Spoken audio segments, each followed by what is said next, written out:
Assalamualaikum para pendengar Takut Tak The Podcast dan Horror Talk Show. Kali ini di dalam kisah seram pilihan yang keempat adalah kisah pengalaman seram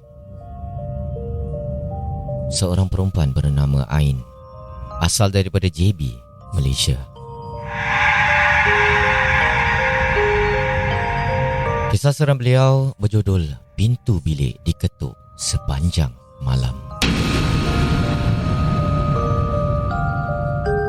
Assalamualaikum Abang Ikhwan. Saya Ain dari JB. Kisah ini terjadi ketika umur saya 19 tahun. 9 tahun yang lepas, di mana ketika itu saya sedang menuntut di sebuah pusat pengajian di utara tanah air. Sewaktu kejadian, saya berada di semester yang kedua.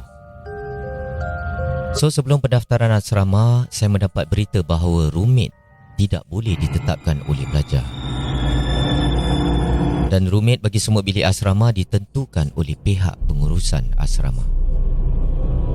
Ketika itu, wajib semua pelajar tinggal di asrama sehinggalah ke akhir semester. Oleh yang demikian, saya mendapat roommate yang tidak dikenali dan daripada kos yang berlainan. Saya pun terima dan berkenalan dengan roommate baru tersebut. Namun Bang Ikhwan, hubungan kami biasa-biasa saja, memandangkan kami tidak mengenali antara satu sama lain.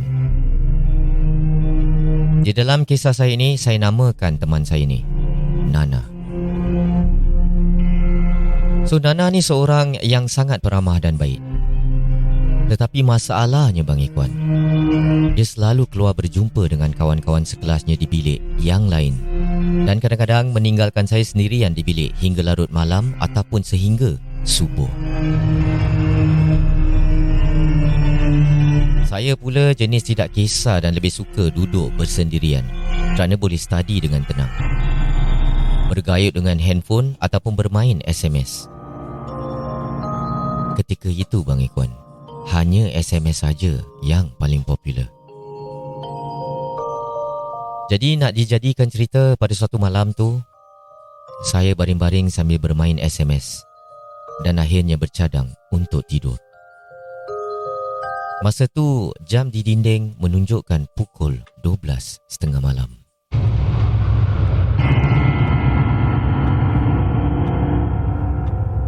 Saya pula macam terlalu mengantuk, dan ketika itu saya mendengar ketukan dari luar Bang Ikhwan.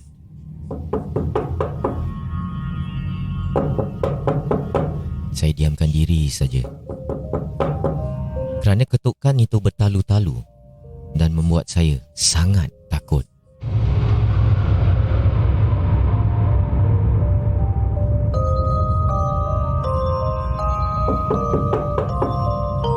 Namun begitu, saya beranikan diri juga untuk melihat di bawah pintu. Tetapi yang menakutkan tu, bila saya tengok di lubang bawah pintu tu, tak ada satu bayang pun, bermaksud tiada sesiapa pun yang di luar tu Bang Ikhwan.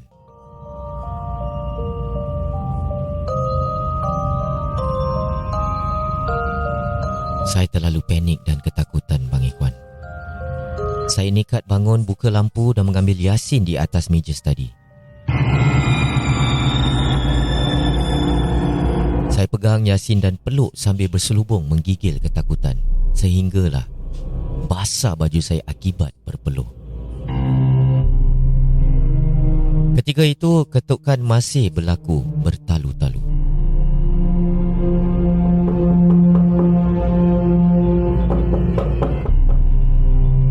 Setiap kali saya terlelap, ketukan makin bertalu-talu dan menyedarkan saya. Saya dapat rasakan benda tu sebenarnya tidak mahu saya tidur.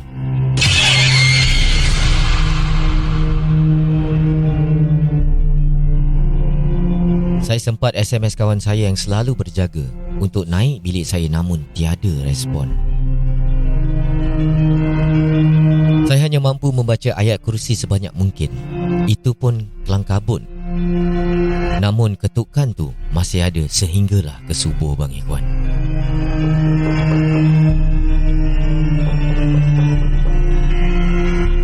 Ketukan masih terjadi dan tiba-tiba pintu dibuka.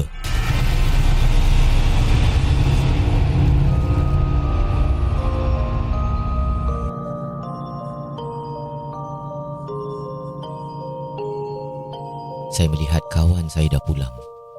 Lega sikit hati saya. Dan ketika itu saya bertanya, ada tak sesiapa di luar sana? Yang menakutkan tu dia kata, tak ada bang Ikhwan.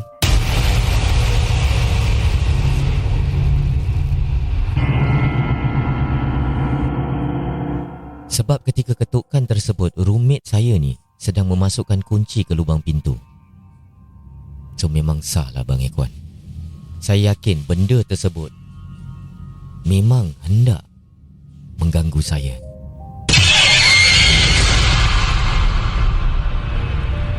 Sungguh sampai saya ni menangis menceritakan kejadian yang menakutkan itu. Saya tidak sangka saya dikacau sebegitu kerana sebelum ni saya tidak pernah dikacau oleh makhluk tersebut. Saya ada juga menceritakan kepada kawan yang saya SMS malam tu. Bertanya kepadanya kenapa tak reply message saya. Dia mengatakan malam itu dia mengantuk dan tidur awal. Seorang kawan saya yang selalu tidur awal pula yang tidur lambat. Dia juga mengalami kejadian di mana dia terasa ada sesuatu menjenguk bilik mereka. Saya membayangkan jika sekiranya saya membuka pintu tersebut, apalah yang akan terjadi pada diri saya.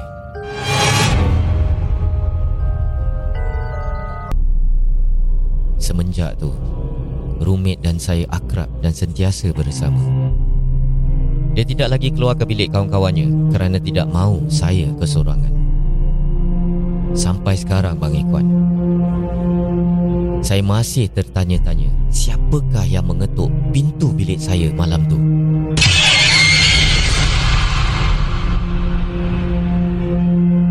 Terima kasih kerana membaca kisah pengalaman seram saya. Sekian dari saya.